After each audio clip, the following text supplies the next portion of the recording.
अस्सलाम वालेकुम नाज़रीन, मैं आपका मेज़बान मियाँ सलीम आपकी खिदमत में हाज़िर हूँ और आप देख रहे हैं लाहौर प्लस टीवी। आज हम मौजूद हैं मैडम राहत रशीद के घर और इनके साथ हम आज बड़ी अच्छी बातें करेंगे और इनसे पूछेंगे इनका सियासी कैरियर के बारे में। इतना लंबा इनका सियासी कैरियर है, ये वक्त इन्होंने कैसे गुजारा और आज इनकी पूरी फैमिली हमारे साथ है और सबसे बातें करेंगे। जी, सबसे पहले हम मैडम से पूछते हैं। अस्सलाम वालेकुम मैडम। वालेकुम सलाम जी, ठीक ठाक, आप सुनाएं? ठीक है। अच्छा, आपने पहला इलेक्शन लड़ा था 2002 में। जी। फिर आप कौंसलर बनी। जी, मैं जनरल कौंसलर की सीट पे मैंने इलेक्शन लड़ा था 2002 में और मैंने वो जीता भी है माशाल्लाह। बहुत काम करवाए हैं इलाके में।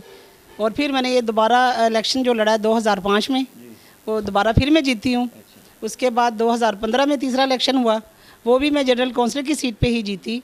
मगर ये कि उसके बाद मुझे PP 146 के प्रेसिडेंट बनाया गया शोबा ख़वातीन में।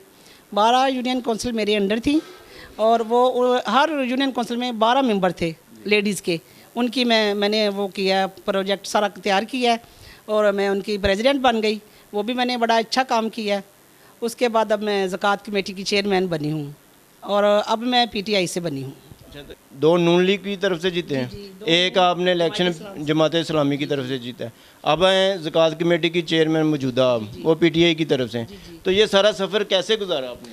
मैंने ये सफ़र बहुत अच्छा गुजारा है और मुझे मेरा जो अपना वोट है वो मेरा अपना वोट ज़ुबान का वोट है, किसी सियासी बंदे का वोट नहीं, इसमें कोई दखल नहीं है, मेरी अपनी मेहनत है।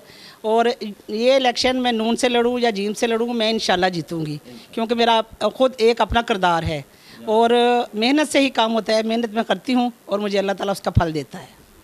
हैं आप चेयरमैन? मैं 156 हल्का अजीज़ भट्टी टाउन और बंगाली महल्ला है, उसकी मैं चेयरमैन नॉमिनेट हुई हूँ और नोटिफिकेशन हो गया है। मैंने काम शुरू नहीं किया। काम मैं तकरीबन एक हफ़्ते के बाद शुरू करना है हमने काम। और नया काम कोई नहीं है, क्योंकि ज़कात कमेटी के जो पहले मेंबर जिनको ज़कात वगैरह दी जाती है वही हम करेंगे। अभी जब नया काम शुरू होगा तो इलाके के लिए मैं ज़रूर करूँगी। तो क्या वजह, आपने 2 इलेक्शन तो नून लीग की तरफ से जीते, तो अब नून लीग को छोड़ने की वजह? छोड़ने की वजह ये है कि कुछ यही समझ लें कि कुछ इनकी बातें गलत हो गई थी। जो हमारे MPA साहब थे और हमारा कोई को भी कुछ था कि भाई ये पता नहीं हमारी वजह से ही जीतती है।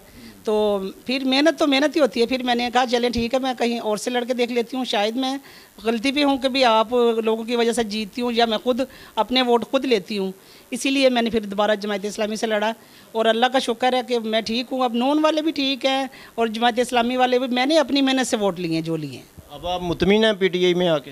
मैं फ़िलहाल मुतमिन हूँ, क्योंकि मैं इलाके का काम चाहती हूँ। PTI हो, नून हो, काफ हो, मुझे सिर्फ अपने इलाके का काम चाहिए। अपनी औरतों, जो हमारे इलाके की बेवा औरतें हैं, यतीम बच्चियाँ हैं और लड़के हैं, और ये जो इनके काम स्कूल के कॉलेज के हो गए सारे फ़ंड वगैरह, मुझे ये काम चाहिए, वो मैं मेहनत से कर रही हूँ और अब मैं इंशाल्लाह आइंदा भी करूँगी। मैं बिल्कुल खुश हूँ इस काम से। अच्छा, आपने ये 3 टर्नओवर किए हैं एज ए काउंसलर, तो आप अपने इलाके के लिए, ख़वातीन के लिए स्पेशल कोई मुझे 1-2 काम ऐसे बताएं जो आपने किए हों। मैंने इलेक्शन में जो काम किए हैं वो है कि ये मैंने तकरीबन 1200 बेवा मंथ उनको 3-3 हज़ार रुपया मिलता था। उसके बाद मैंने 7 बच्चियों को 25-25 हज़ार जहेज़ लेके दिए हैं और वो भी मैंने अपनी मेहनत से बैतुल माल जाके उनके काम किए, अपने करवाए। और उसके बाद मैंने 2 बच्चों को जो ये माजूर थे उनको व्हील चेयर्स लेके दिए हैं और 2 बच्ची जो मैंने स्कूल के कॉलेज की थी उनकी फ़ीस माफ़ करवाई है। बहुत से ऐसे काम हैं जो मैंने अपने इलाके के लिए किए हैं, मगर मैंने उन पर एहसान नहीं किया। मैंने अपना ये फ़र्ज़ समझा और अल्लाह ताला ने मुझे इसकी मेहनत का बदला दे दिया। अच्छा मैडम, ये बताएं, आप बहुत अच्छा वर्क किया आपने सियासत में, तो बड़ा अच्छा आपका वक्त गुजरा। आप फैमिली को कैसे टाइम मैनेज कर पाती हैं? क्या बच्चों को किस तरह टाइम देती हैं? जब मैंने पहला इलेक्शन लड़ा है, मेरे हस्बैंड ने मेरा साथ बहुत दिया। मेरी सिस्टर जिनका इंतकाल हो गया है, मेरे बड़े भाई जो जेठ थे मेरे, उनका भी इंतकाल हो गया है, इन्होंने मेरा बहुत साथ दिया है।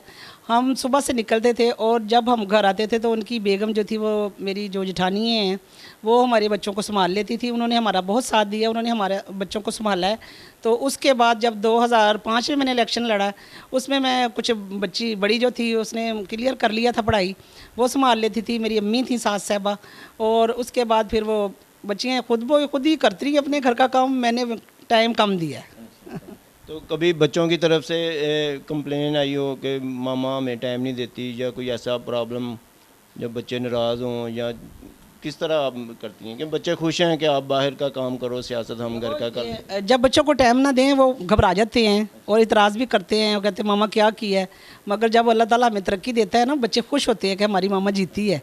और फिर ये कि भूल जाते हैं बच्चे हैं ना, वक्ती तौर पे गुस्सा आता है उनको, मगर वो कह कुछ नहीं सकते। चलें आज हम आपके ना बच्चों से भी बात करेंगे। तो बताएं जी, आपका नाम? आयशा। आप फैमिली में किस नंबर पे हो? मैं चौथे नंबर पे। चौथे नंबर। आप? मेरा नाम उम्मे हबीबा है और मैं लास्ट नंबर पे हूँ। तो आप क्या करती हैं? तो मैं शादीशुदा हूँ। अच्छा, हाउसवाइफ। और हाँ जी, नहीं मेरा पार्लर है। तो इधर मम्मा के साथ ही रहती हैं आप? नहीं नहीं, मैं अपने घर रहती हूँ। अच्छा, आज वैसे ही आए हो मिलने के लिए? ठीक। आप क्या कर रही हो? मैं स्टडी कर रही हूँ, स्कॉलरशिप पे हॉकी की बेस पे कर रही हूँ, स्पोर्ट्स में। तो क्या कभी आपको शिकायत नहीं हुई मम्मा से कि आपको टाइम कम दे रही हैं, या आपको एक साथ टाइम गुजारनी कि छोटे बच्चे जो होते हैं ना वो प्यार ज़्यादा लेते हैं? नहीं, मेरे साथ तो मेरे पापा का प्यार ज़्यादा है, मामा का भी है, बट टाइम देती हैं घर में इतना। बेटी कोई भी हो ना, उसे पापा का प्यार ही अच्छा लगता है। इसमें मामा चाहे कोई कुछ भी कर ले, लेकिन वो यही कहेगी मुझे पापा प्यार ज़्यादा कर। नहीं, मामा ज़्यादातर बाहर रहती है ना, तो फिर ज़्यादा अटैचमेंट पापा के साथ हो जाती है, इसलिए। तो आपको कभी शिकायत हुई मम्मा से कि आपको टाइम कम ही है? कभी कभार कभी कभार ऐसा हुआ है। तो इज़हार किया कभी मम्मा से? बस छुप के कर दिया। डांट तो नहीं पड़ती थी आगे से? पड़ती थी, डांट भी पड़ती थी, लेकिन ये जो था वो कहना तो था ना, बच्चे छोटे थे, बहन भाई उनको भी देखती थी। तो मैडम एक क्या खाती हैं आप? माशाल्लाह सेहत आपकी बहुत अच्छी है। मैं माशाल्लाह मैं खुशी खाती हूँ। बच्चों को भी खुशी खिलाती हैं? बच्चों को भी खुशी खिलाती हूँ और खुद भी खुशी खाती हूँ, और अल्लाह का शुक्र है कि हम सब हैप्पी हैं। हमारे साथ मौजूद हैं जी रशीद साहब, इनसे भी बात करते हैं। अस्सलाम वालेकुम रशीद साहब। जी वालेकुम अस्सलाम। 18-20 साल से सियासत में हैं, कभी आपको प्रॉब्लम हुई या आपने कभी इनको मना नहीं किया? नहीं है, मैं खुद इनको लेके चलता हूँ, तो पीछे इसके लुक आफ्टर बच्चों को खुद ही कर लेते हैं। अच्छा, ये मैडम सियासत करती हैं, आप घर का काम करते हैं? ज़्यादा मैनेज करना पड़ता है ना। तो कभी प्रॉब्लम नहीं होती बच्चों को देखना या उनकी प्रॉब्लम सोल्व? ऐसी कोई बात नहीं है, इंशाल्लाह सही चल रहा है, मैनेज उन्होंने हो मेरा दोस्त बन के मेरा साथ दिया है और हमने बहुत ज़्यादा मेहनत की है। और ये रिश्ता भी दोस्ती का भी, ये रिश्ता हो तो फिर सारी ज़िंदगी आसान हो जाती है। बिल्कुल ऐसी ही बात है। ठीक। अच्छा मैडम, ये बताएं, ये तरीके इंसाफ का दौर 2 साल हो गए हैं, ये दौर बेहतर?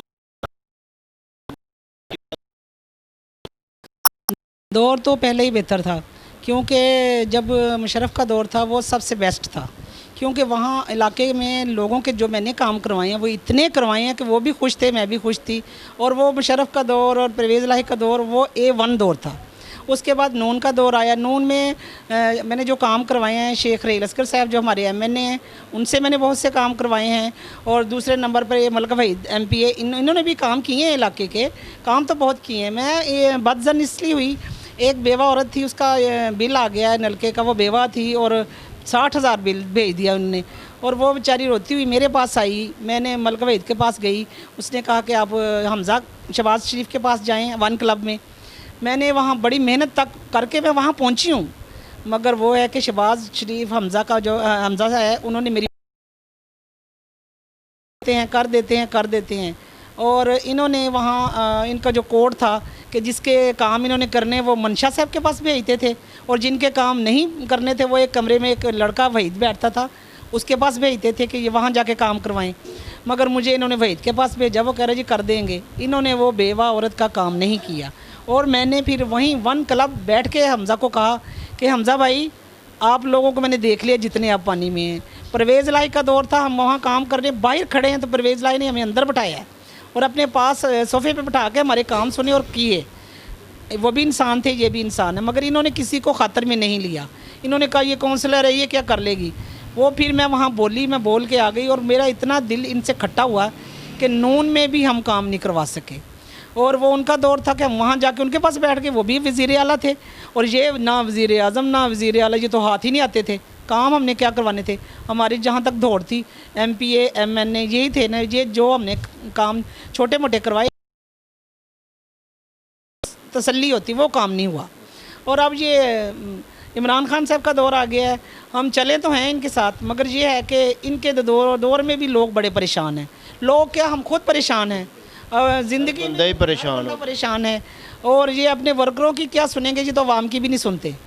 अलीम भाई हैं, अलीम भाई से मैंने कहा कि जब एक इंसान चलता है एक रास्ते में और अमानी कुरानी चलता है, दूसरा आदमी यकीन ना करे तो फिर ये जलालत होती है ना। इनमें ये भी बड़ी प्रॉब्लम है, ये नए पुराने ढूंढते हैं, ये पुराने पीटीआई है, ये नई पीटीआई है, इनमें ये बड़ा मसला है। और साबका नाज़म जनाब नईमुल्लाह खान, उन्होंने मेरा साथ दिया है। उन्होंने बताया अलीम खान को कि ये वर्कर बहुत अच्छी है और इतना काम ये करती है, मगर ये है कि उन्होंने कहा ठीक है। एक्चुअली मैं अलीम खान को पहले से ही जानती थी, जब इनका वो गढ़ी शॉप में दफ्तर में इलेक्शन वगैरह हुए, हमने भी वहाँ जाके एजेंट बने।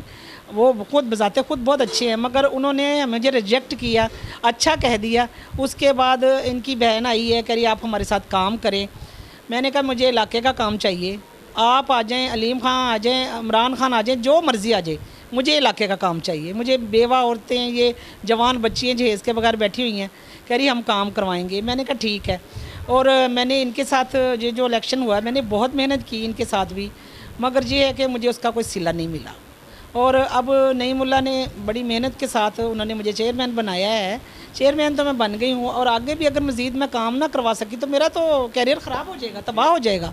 चेयरमैन बनने का भी कोई फ़ायदा नहीं। जी, चेयरमैन बनने का कोई फ़ायदा नहीं। और दूसरा कि लोगों के काम हम उस वक्त करवाएंगे जब ये ज़िंदगी में पहली दफ़ा हमारा 70,000 रुपये बिल बिजली का आ गया।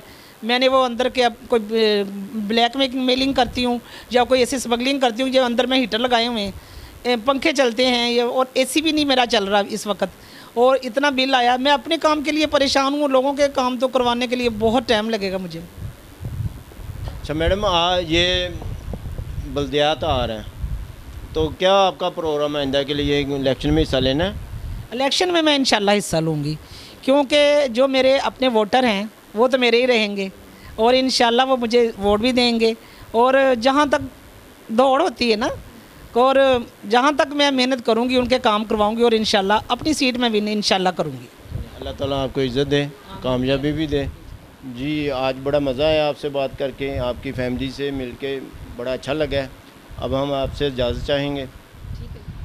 बिस्मिल्लाहिर्रहमानिर्रहीम। मैं बड़ी मशहूर हूँ लाहौर प्लस टीवी की, जिनकी टीम ये हमारे घर आई हैं, और मियाँ सलीम साहब की मशहूर हूँ कि इन्होंने इतना कीमती वक्त निकाल के मेरे ख़यालात सुने, मेरी बातें सुनी। और मैं इनके लिए दुआ गो रहूँगी कि अल्लाह ताला इस टीम को और लाहौर प्लस टीवी को ज़्यादा से ज़्यादा तरक्की दे, और इनके लिए दुआएं, यही दुआएं कर सकती हूँ, और ये मेरी बेटी से बात करें। और लाहौर प्लस टीवी को यूट्यूब चैनल पे जितना हो सके सब्सक्राइब करें, लाइक करें एंड शेयर करें। Thank you.